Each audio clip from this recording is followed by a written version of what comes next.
आपण पाहतोय की सरकारच्या बांधावर आता एकनाथ शिंदे सुद्धा आलेले आहेत। तेही नुकसानग्रस्त भागाची पाहणी करतायत।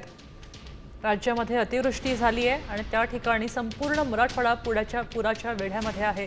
शेतकऱ्यांचं अतोनात नुकसान झालंय, पिकांचं नुकसान झालंय, घरांचं नुकसान झालंय, संसार उघड्यावर पडलेले आहेत आणि आता आजपासून अनेक मंत्री आणि नेते या ठिकाणी पाहणी दौरे करतायत। उपमुख्यमंत्री एकनाथ शिंदे सुद्धा आता या ठिकाणी उपस्थित झालेले आहेत। त्यांनी आपल्या सगळ्या नेत्यांना पाहणी दौरे करायचे आदेश दिले होते, मात्र आता ते स्वतः सुद्धा शेतकऱ्याच्या बांधावर उपस्थित झालेले आहेत। शेतकऱ्यांशी संवाद साधतायत, त्यांच्या व्यथा समजून घेतायत, त्यांचे प्रश्न जाणून घेतायत, त्यांना उत्तर देतायत।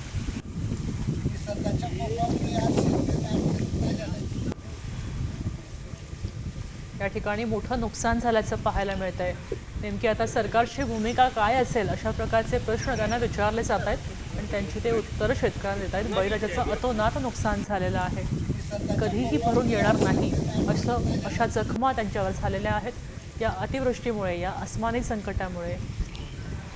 आता isakal.com आहे देशातील नंबर 1 ची मराठी न्यूज वेबसाईट। प्रत्येक अपडेटसाठी isakal.com ला नक्की भेट द्या।